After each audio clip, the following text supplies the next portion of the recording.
नानी परपाजी आज गीत तो जे कहत बहू कहाँ पीछे बे।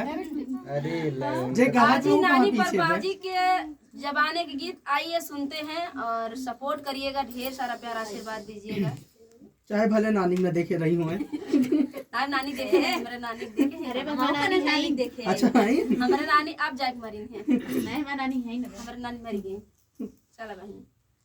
जही दिन आई है मोरे सजनवा भागे पैबना गली। जही दिन आई है मोर सजनवा भागे पैबना गली। भागे पैबना गली, ओ भागे पैबना गली। जही दिन आई है मोर सजनवा भागे पैबना गली। लेके बंदर लंका अंदर करी है तोहरे समनवाना। लेके बंदर लंका अंदर करी है तोहरे समनवाना।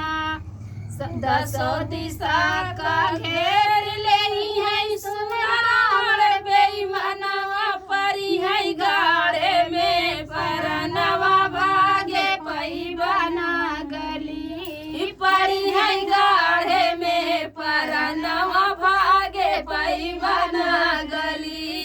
जही दिन आई है मोर सजनवा भागे पैबना गली। जागे पैबना गली, भागे पैबना गली।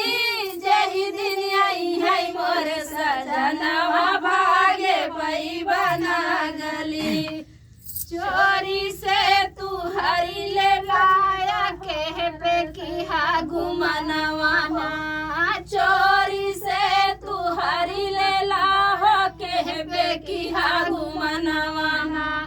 जीत के लौता मोर बालम से करता तोर बखनवा। लक्ष्मण देवरा के समनवा भागे पैबना गली।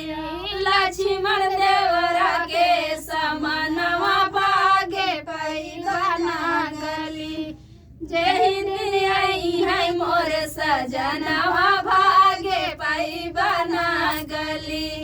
भागे पैबना गली, भागे पैबना गली।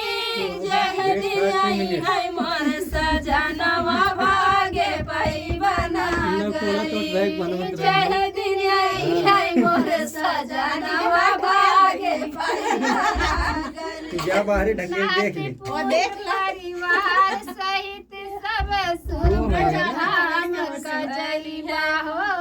नाती पुत्र परिवार सहित सब सुरपुर धाम कजइबा तबो न जीत पैबा मोर बालम से सुन रावण बेईमानवा। छुट्टी है लंका लंका के रहनवा भागे पैबना गली। छुट्टी है लंका के रहनवा भागे पैबना गली।